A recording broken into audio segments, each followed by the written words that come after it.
One quick pre-show note before I get started. I'm sure a lot of people enjoyed the 2-hour format, and that is probably something I'll do occasionally or from time to time, depending on the subject matter. But I think especially as I'm getting started here, it makes more sense to have shorter shows to begin. So I think the target is going to be about 35 to 45 minutes a show. This show is about 45 minutes. I also might do 2 shows a week in that case. The first show and the weekly show will always release on Monday or Tuesday.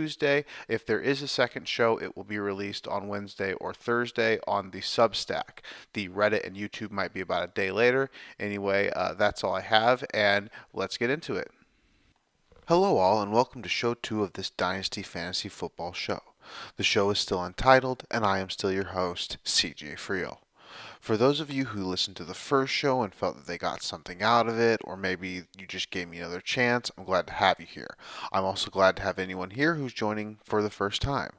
The biggest news story for this week, particularly for this show, which deals primarily with future prospects for the NFL game, are the new inputs that we have from the Senior Bowl. It should be fairly obvious that this show does not send people, primarily myself, to Mobile, Alabama, so there won't be any first-hand reporting here. That's also why I don't rush to put something like this out, right?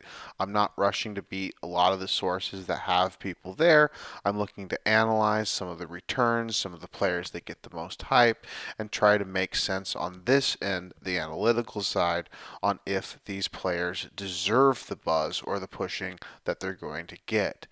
This also probably is a good time to mention that there's some kind of dynamics between being optimistic and pessimistic when you're building a show like this from the ground up. A lot of people I've seen writing about podcasts say that they're looking for shows that are more honest and direct about player analysis, that aren't about fluff, that aren't just telling you why everybody's good. And I buy into that, and I want to be that, and I want to be a trusted source. On the other hand, I also have experienced in my 10 years of writing, or rough 10 years of writing in this space, that you really do get a lot more positive feedback when you're on the positive side of players. All of this is really a preface to say that a lot of the players that will be discussed are going to be on kind of the negative side on today's show. This show might be a bit of a wet blanket, but my goal is to give you the best information possible, and sometimes that's to take somebody who's starting to get pushed into the top 35, 40 picks of mock drafts and say that I really don't think that player deserves the kind of credit in our circles, even if they're, say, a wide receiver. So it's important to highlight some players who are big standouts on the positive side, particularly players like Ricky Pearsall, the wide receiver from Florida, and Dylan Laube, who I now realize should be pronounced Laube, the running back from New Hampshire. Neither of these players were handled really at all in the first show. I did mention Laube, but the only thing I really said about him was that I didn't know anything about him because he was from the FCS level. Both of these players have started to get some buzz following the Senior Bowl, and so I wanted to break them down because they weren't mentioned in the rookie primer whatsoever. After that, I also want to discuss some key measurables from the game, as the Senior Bowl is one of the first times that we get universal measurables for prospects that all come from the same scale and an unbiased scale. This is important for a number of things and will also lead into some discussions that can kind of get us ready for the combine and some of the key numbers that we'll be looking for some of the bigger name players. I can also tell you that this podcast won't cover it too much, but I've done a lot of research into some of the size related things that can sometimes associate with success. Now, I haven't written up this research or published it primarily because it's a fairly small edge, even in my own opinion, and size itself isn't the most predictive thing, but we'll get there. When we get there with the size, there's just some things that I look at a little bit differently, and it'll help to use some of these Senior Bowl numbers to head into that direction. And then before moving on to anything else, I wanted to start with just briefly touching on the Senior Bowl itself. Now, a lot of these topics are things that are going to be talked about with pretty much every Senior Bowl show, so I don't want to get into it too much here, but there are some critical aspects, and if you don't deal with the Senior Bowl much, or if you haven't dealt with it specifically, a show that talks about it for fantasy, there might be some things that are worth mentioning. The first being that, in my opinion at least, not failing is dramatically more important than having a great week. For all of these environments where before the NFL level, where everything gets evened out by being in the NFL, when you're bringing players from all kinds of different environments into one place, the number one thing you don't want is to be the player that sticks out as not really belonging or not really keeping up to speed, right? It's also important to point out that there's very specific positional or drill based things. Like, for example, some drills may favor the offense, some drills may favor the defense. You might get caught up in things like this. And for positions like quarterback, it can also be increasingly difficult because quarterback is a very communication, system, rapport, chemistry type of position, and at the Senior Bowl you have none of these things. Most of the wide receivers you've never thrown to, sometimes a couple of guys get in there that are from your team, but for the most part you're dealing with entirely new circumstances, which aren't really indicative of making you look particularly good. And then finally, and maybe the most important thing, is that the best talent is almost never going to be at the Senior Bowl. Now, there are allowing underclassmen to come to the Senior Bowl now, which is why you see some players like Jalen Wright there, or he wasn't there, I don't believe, but he was on the list at one point as being allowed to be there. And you see that now, and you've never seen that before, and that is a new rule change, and I do think that will increase the potential ceiling of prospects in the Senior Bowl and the Senior Bowl practices. But most of the high level guys are still not going to be there. And when high level guys go, you will occasionally see times where it seems like if they do dominate early, like a Jermaine Johnson from a couple years ago, they seem to immediately fade out and potentially even go away from the event entirely, probably because they were taken aside by an NFL team and told that the risk of injury was not worth it. And so, on that note, it makes sense for us to transition into players, starting with Michael Penix Jr., who's in kind of a situation like that, at least depending on who you ask. Now, the thing about a lot of situations like this is that we don't necessarily get concrete information. We have a lot of speculation, guessing games, things of this nature. The only theory I'm confident isn't true is the people who believe that not participating in the Senior Bowl is some kind of indictment on the moral, ethical character of Michael Penix in some way. That is the one argument I'm going to put aside and say is pretty much BS. But other than that, it's kind of hard to know exactly what the truth is. I think a lot of people do believe that this is a strong indicator that somebody got in touch with Penix's camp and said, hey, we really want to take you in the first round. Please do not get injured. On my personal reading of the situation, I also do think there's a considerable amount of, I do think there's a considerable chance that Michael Penix Jr. just looked at the situation around him. This is a guy who plays very well when he's comfortable, sometimes is not playing as well when he's off of his spot, and also plays really well in drills in terms of he looks very good because of how strong his arm is, and he can really shine in those areas. I do think there's a bit of a logic into just the idea that regardless of, you don't necessarily need to believe that you're going to be the greatest in the world or the worst. You might just look at a situation and say there's not much for us to gain by playing in this game, and there is something for us to lose if we just look fairly bad, even if we don't get injured. Injury is obviously a big case in it too, but so maybe this is an indicator that Michael Penix Jr. is going to be a first round pick. I do not have the confidence there. The only thing I will say is I don't think it's an indictment on his character. So really there's not much to say there because I don't have any kind of insider information or anything like that, but that's just the way I'm reading that situation in terms of Michael Penix. And then on to some of the guys who are seen a bit as consensus fallers. I want to briefly discuss Tez Walker and Xavier Legette. Now, faller is a bit of a tricky term in this situation because I don't necessarily think, in terms of my personal rankings, that I'm moving them at all. But these are two players, particularly with how physical they are, with how imposing they have the potential to be, and in this Senior Bowl setting, that they really had an opportunity to potentially say enter, for me, what is the top 7 wide receivers. Instead of taking that opportunity, they have instead kind of moved back to what might be, say, the next 7 wide receivers potentially. Now, Tez Walker's big thing this weekend was drops, and drops are kind of a fluky statistic. They can come and go, and I don't want to make too much of them.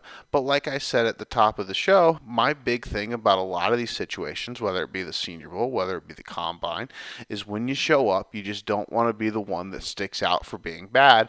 And Tez Walker did do that in certain ways during this weekend, so I do think he has to be considered a clear faller, and even more clear is the falling from Xavier Legette's measurements. Xavier Legette was a player who, as highlighted in show 1, is not really that good of an analytical prospect in a number of ways. However, Xavier Legette has profiled as somebody who is seen as having a high level of physical upside, both with his size, his speed, and his explosiveness. The size didn't really show up to Mobile, Alabama, as he measured in at 6 foot 1 inch flat. Obviously, that's not particularly small, but when you're expecting someone to be about 6'3", or what that's, if that's how you're kind of basing your profile around him, being closer to 6'1" is obviously a pretty big change. Xavier Legette still might be someone who's seen as a day 2 pick, maybe even as a day 1 pick. Maybe I'm just overreacting. Maybe I'm just a little bit biased by past grades I've had. But as someone who's been a little bit lower on Legette throughout this entire process, there were definitely times throughout the process where I was very confident he'd be a top 50 pick and thought he definitely had a decent chance of being a first round pick. I'm not so sure that's the case anymore. As the process keeps going on, it does seem like he's a player where the warts or the faults or the flaws, or however you want to say it, they seem to start they seem to be kind of showing a little bit with Xavier Legette in a way that seems obvious, and in a way that a lot of people are picking up on and talking about. And in that discussion, I'm worried for him that he might be starting to move down that day 2 range towards the bottom end of it. So Tez Walker, Xavier Legette, if you are looking at where I had them ranked in the last show, which is basically in that second 7 of wide receivers outside of the top 7, they probably aren't moving from that spot. I don't think they should really move for a lot of people unless maybe you were really, really high on one or the other. But the biggest thing here is that they definitely both blew an opportunity to enter into a higher range, right? There was a very prominent big board who I just am not mentioning the name because I don't want it to sound like I'm calling out, but there was a very prominent big board who recently had Tez Walker as a top 32 player, and you have to imagine that's very likely to change at this point. All right, so moving on to players who performed well in the week itself, I want to break down a bit what I have been doing since the Senior Bowl in my analysis of Ricky Pearsall and Dylan Laube. I have been digging into statistics, some more analytical data, and also acquiring game films that I can use to judge the traits for these players myself. I never intend for any of these kind of things to be seen as full scouting reports, as I think that kind of suggests a detail that I'm not really intending. These are more overviews of players, but as suggested in show 1, I believe most overviews of players that focus on traits and analytics will get you into the right general range of where a player should go, even if it's just on the right day. And this is, as much as these are risers for a lot of people, this is the section that might become a little bit of a wet blanket, right? So Ricky Pearsall appears to have the most of the hype that I've seen, especially in terms of somebody who wasn't getting it before. Maybe Roman Wilson's getting more hype, maybe Ladd McConkey, but those guys were getting it before. Same with Brendan Rice to an extent. The one guy who's getting a lot of hype off the Senior Bowl who was not getting it before is Florida wide receiver Ricky Pearsall. I've even seen him mocked as highly as 33rd. I've seen NFL draft conversations on subreddits discussing whether he is now a second round pick, and I've seen a lot of amateur mock drafts put him into the third round. So that's kind of where the consensus, again, maybe it's just overreaction or senior draft cycle, but that's kind of where the consensus is starting to push Ricky Pearsall. I am having a really hard time getting to a day 2 grade on Ricky Pearsall. So to begin analytically, out of over 50 wide receivers on my age list between 2022 and 2024 draft cycles, Pearsall is the second oldest wide receiver behind only Velus Jones Jr., who, if you remember, had a lot of memes and jokes told about how old he was. Now, to be fair, those memes do hold up because Velus Jones is a full year and more older than Ricky Pearsall, but Pearsall is still going to be a full 24 years old in September, which makes him one of the older wide receiver running back prospects at positions where that is actually pretty important, particularly in how you look at production. And then as a 5-year starter, Ricky Pearsall has never had 1,000 yards. He cracked 900 for the first time this past year in his 5th season. And the big thing about this too is that he had his biggest and most efficient games against his weakest opponents. He beat up FCS McNeese State and also Charlotte. Pearsall did have one of his bigger games against Georgia, but the production in this game is almost entirely inflation, right? So just to begin, Pearsall only had 2 receiving yards by the time his team was down about 19 points. This occurred in the first drive, but Florida did have the ball about 5 times, so Pearsall had plenty of opportunities to make impacts early in the game, and then 42 yards in a game of under 100 total yards occurred in the final drive, where Florida was down 43-13, and Georgia was playing a significant number of their backups.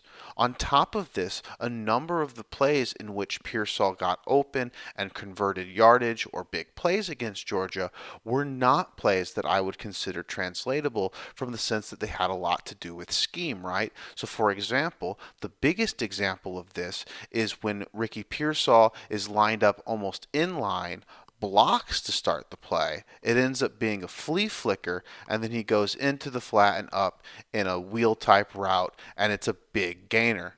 That's a hard thing to believe in a translatable way because that's just a play of deceit and deception with that flea flicker that is meant to just confuse the defense and take advantage of lower awareness in particular at the college football level. There are also just simple plays like being the most inside man on a bunch and just running an inside crossing route. These things, there's nothing bad about them. There's nothing wrong with doing them. And as a college football fan, I would want my coach to associate these things into the playbook. But as an analyst watching this player against Georgia, it's hard to make much about this game film and think that, he's showing anything in a high level capacity. So, I'm looking at the traits, I'm looking at the skills, and I'm not seeing a translation that tells me that this is somebody that I'm looking at as someone who's highly likely to break a mold, right? Because if Ricky Pearsall, as a 5-year starter without 1,000-yard season at 24 years old, is a high-level NFL wide receiver, he is significantly breaking a mold, and I really don't see that here.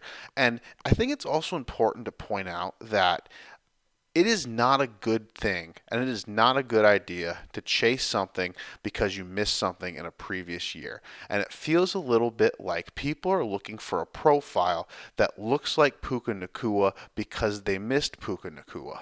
But I also think there's some key significant differences and important things about Puka Nacua in particular to point out when looking at comparable profiles. The biggest being that Puka Nacua was never healthy.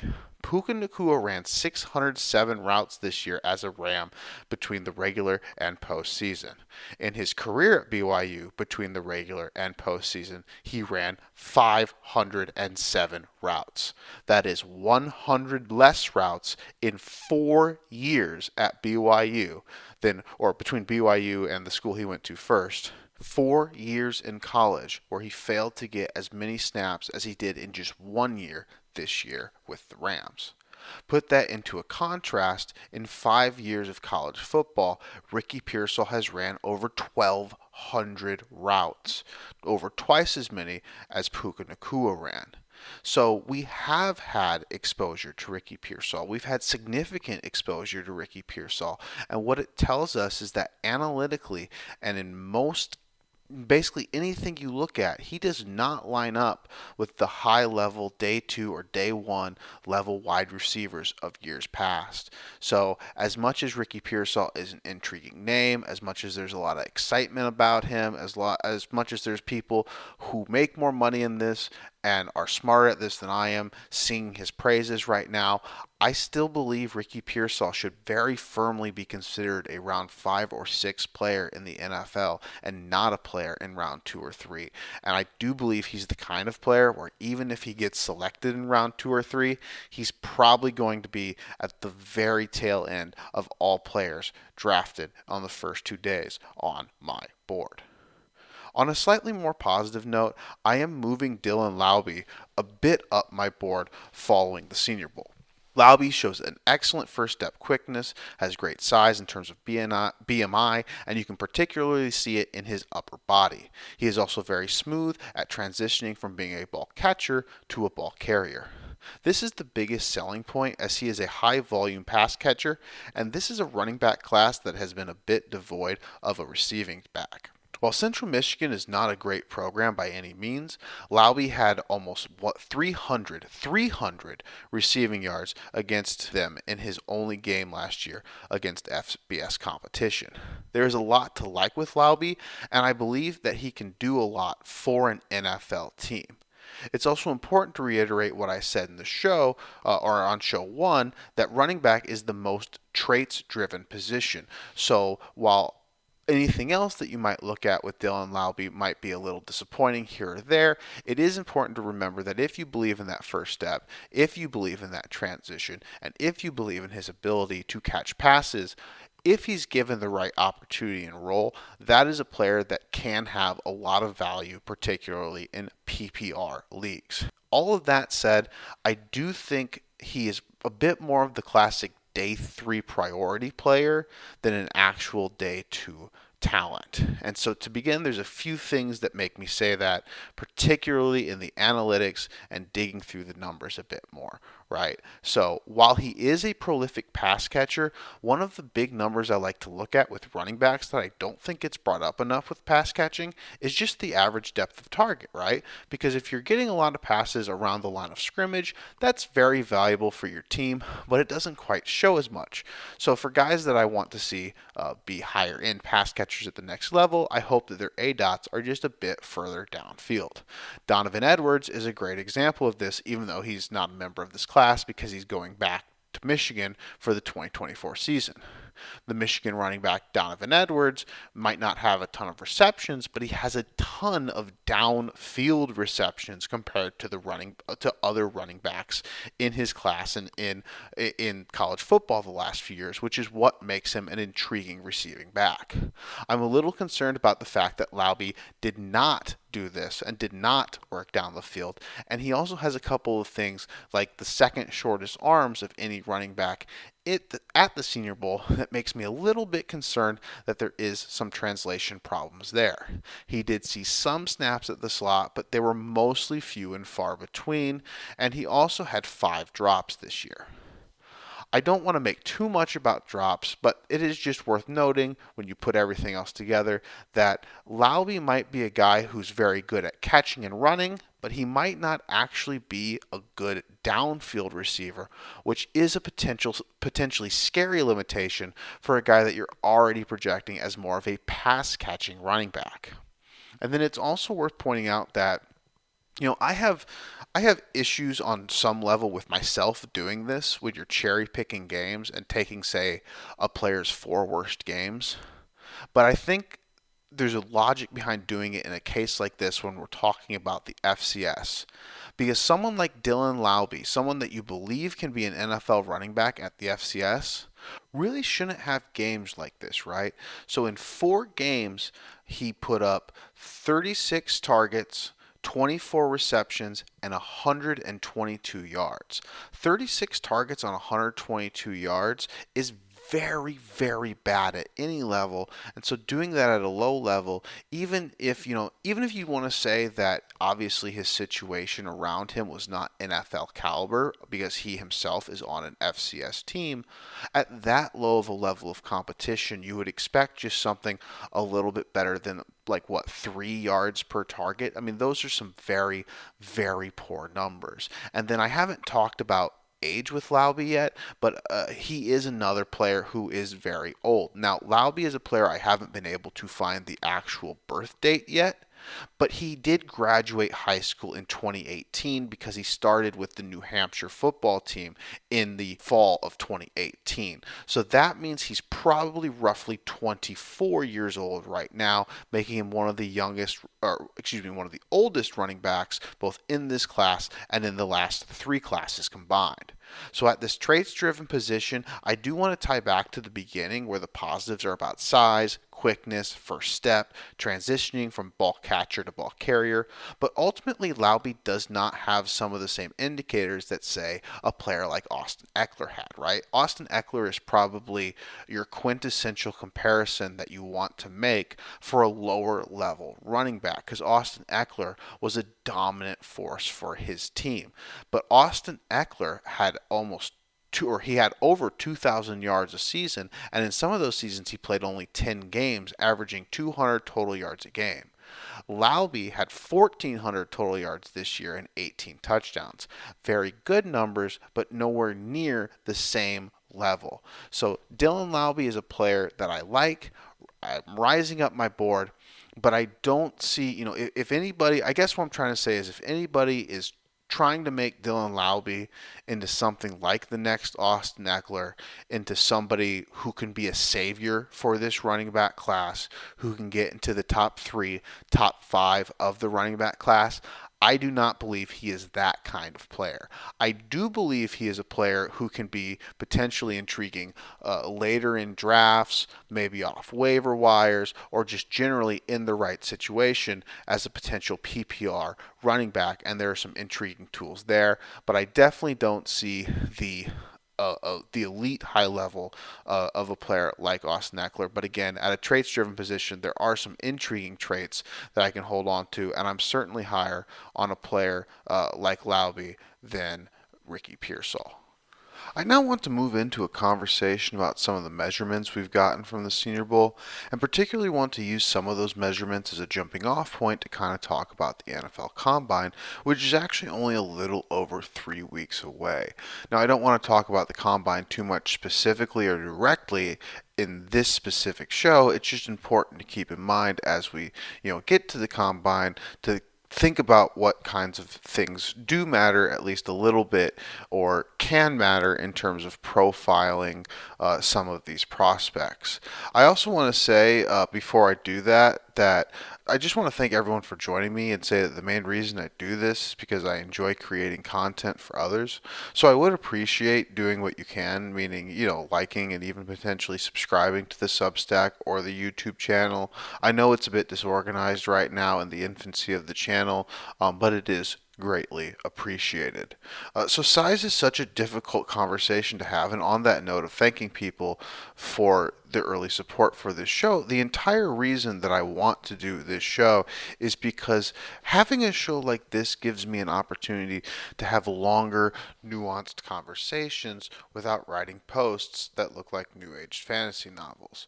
So the first thing I think to really talk about and the true nuance at size or when discussing size is at the wide receiver position. Because more and more in fantasy, we're learning that there is no true correlation in many cases between size and success. But I think the important thing to remember in that is that that doesn't necessarily mean that size is not a positive trait, right? So the difficulty here in the nuance is just that I am very tall personally, but that does not necessarily mean I am a good wide receiver, right?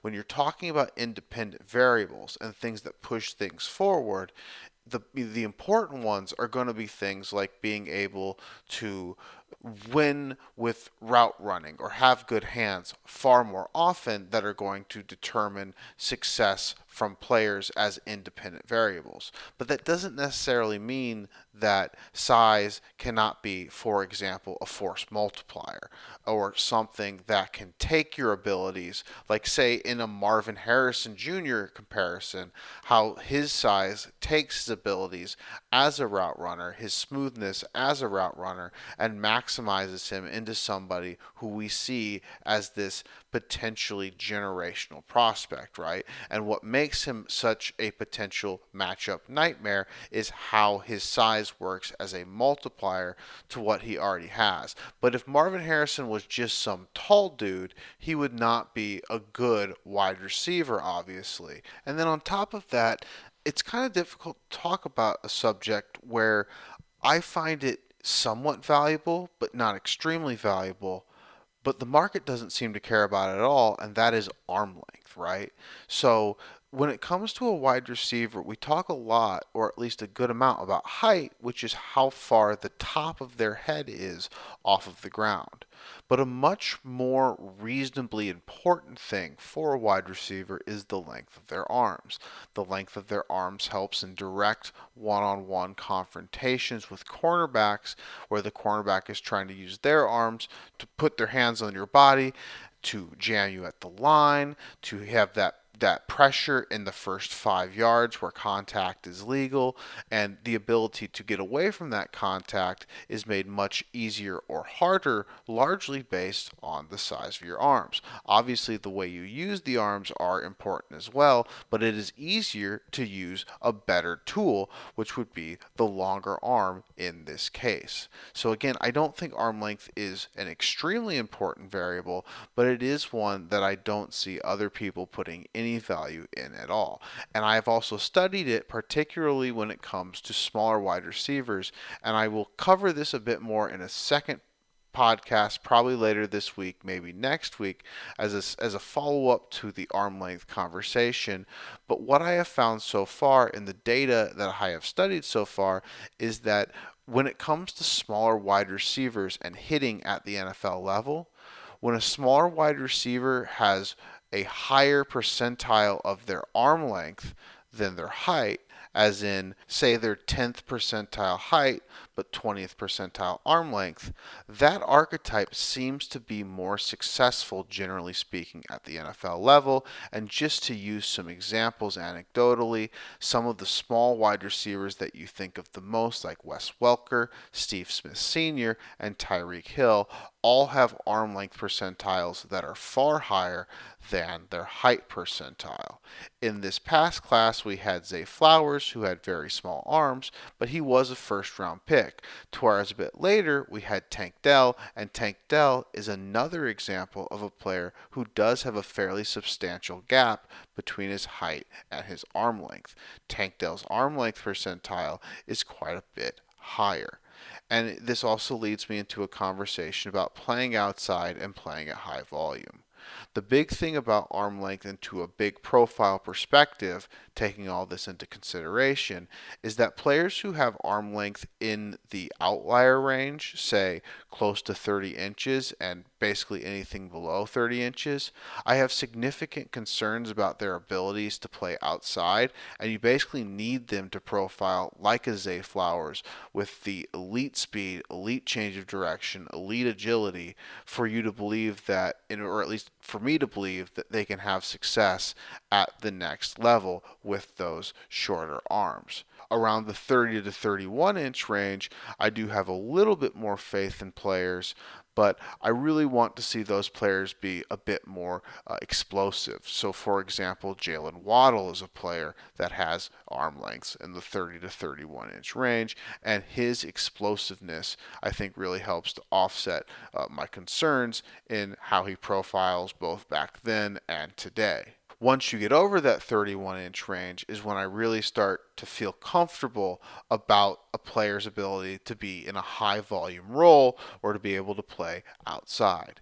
So this is just one number that I'm looking for. It isn't a big deal, but I really like to see wide receivers get into the 31 and above arm length range. There are three players in Roman Wilson, Ladd McConkey, and once again, Ricky Pearsall, who have gotten quite a bit of buzz this week, but they are all players who score a little bit worse on my size calculations because they factor in arm length, and none of these players are very good in arm length. So just for a comparison, Tank Dell is 2, 3, and 4 inches shorter than these players. But Tank Dell has longer arms than Roman Wilson, he has longer arms than Ladd McConkey, and he has arms that are only a quarter inch shorter than Ricky Pearsall, who has measured in at 4 inches taller than Tank Dell. So consider the concerns I have about these players in general, right? On show one of the main things I said about Ladd McConkey was I didn't know if he was an inside-outside guy or an inside guy. And one of the biggest things I said about Roman Wilson was I wasn't sure if he was a high-volume guy. So seeing both of them have some pretty poor arm length scores does give me some concern. In particular, Ladd McConkey's is pretty concerning at 30 and 1/8 inch. There are very few historical hits at 30 and 1/8 inch or below, and so that starts to get him into some of the red flag range. So while a lot of people I think are excited about how Ladd McConkey performed at the Senior Bowl generally, it's one of the cases for me where I don't believe in double counting what we already knew, and being able to perform at a high level, being able to route run well, being able to gear shift at a setting like the Senior Bowl is not something that is really surprising at all with Ladd McConkey. After all, Ladd McConkey is one of the players at the Senior Bowl who has consistently played against teams that might be at a higher level than some of the competition he's facing at the Senior Bowl, at least for some players on that team, being that he's both played at the SEC level and in playoff games, right? So Ladd McConkey didn't really, on the positive side, tell me anything I didn't already know, but on the negative side, seeing his arm length at 30 and 1/8 inch is a bit of a red flag to me, and because the big question, the linchpin that I have put into his profile is he an inside and outside guy or is he an inside guy? And 30 and 1/8 inch is something that kind of pushes that towards the inside. Again, Ricky Pearsall has arms that are a bit larger than that and aren't in the same outlier range necessarily, but it does dampen the idea that this player is 6 feet tall, so to speak.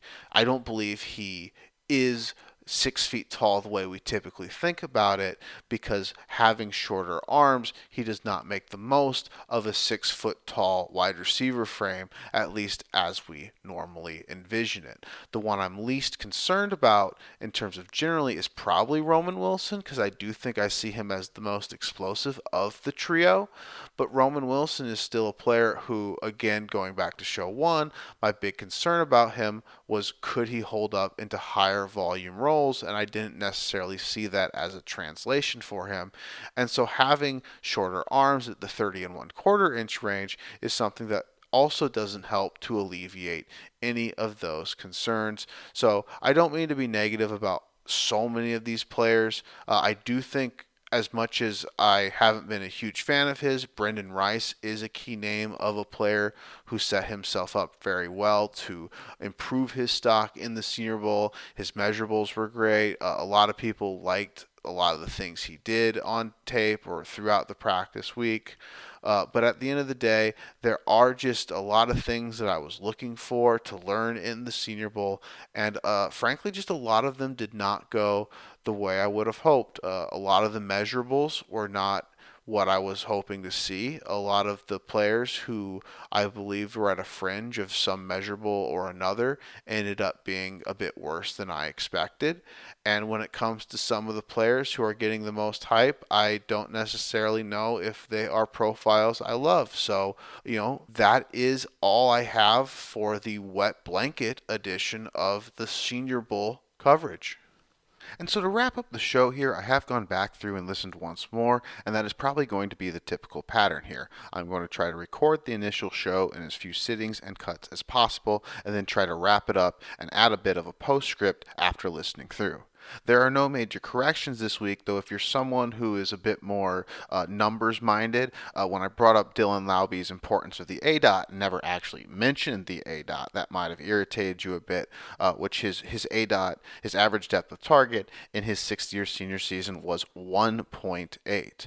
Additionally, and I'll end on, I guess, what will be a bit of a silly note, I touched on a metaphor and independent variables, and so I just want to extend that metaphor a bit because I think it helps understand the importance of size, which is a very nuanced thing, particularly when there's so many people writing about, where there is importance or a lack of importance in size, right? So on a personal note, and I am using myself as an example throughout this extended metaphor, I have what you might consider requisite NFL size.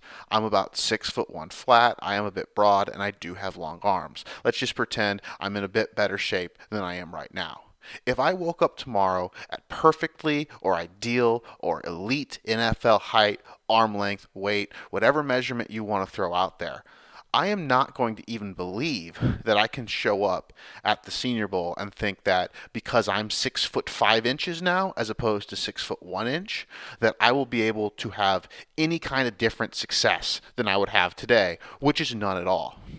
Now, if by some magic I woke up tomorrow as a truly elite to generational route runner, I'm not saying I could play in the NFL, but I might be able to cook some Senior Bowl corners. Like, I might be able to, at 6'1", be able to create separation and win some routes on the day and be a successful player, at least at that kind of a level. And I think that's kind of the difference in the two. The independent ability to win or not win or be good or not good is really not affected at all by my height.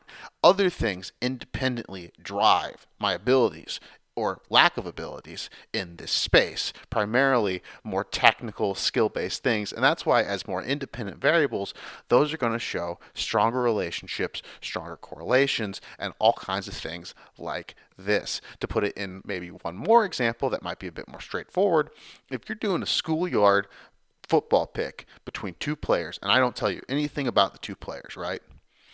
But I tell you that one of the players is taller than the other. You might, and he's for a wide receiver, you might decide that you're going to go with the taller person, but you're not going to feel super good about it. If I told you that one of the guys could run at least college level routes, you would take that guy in a heartbeat. If I told you he was a better route runner, you would take that guy in a heartbeat. You wouldn't even consider it. You wouldn't be worried about it. You would say, all right, I got a guy who's a great route runner. That's all I need to hear. So, it's important to think about variables in kind of different ways, right?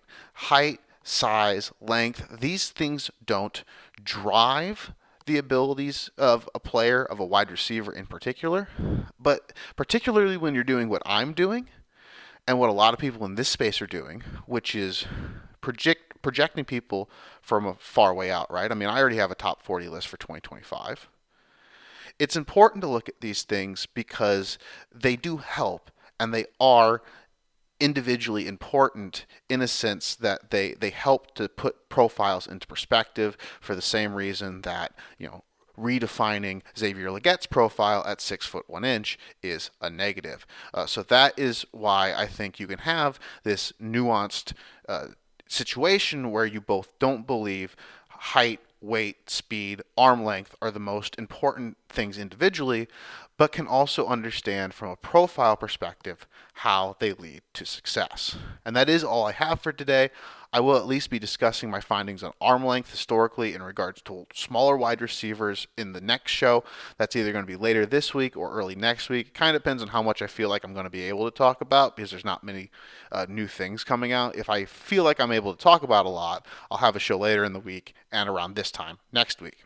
I would also once again like to take the opportunity to reach out to anyone listening and say, send me the names of any wide receivers who are smaller and have had success at the NFL level. I do have a fairly long list already. I will post it with whatever timestamps, comments, wherever this video is posted or wherever you find it. You should be able to find the list nearby it. So if you have any names that are not on that list, please let me know because I would like to add them to the study as soon as possible and before the next show. Thank you and have a great rest of your day.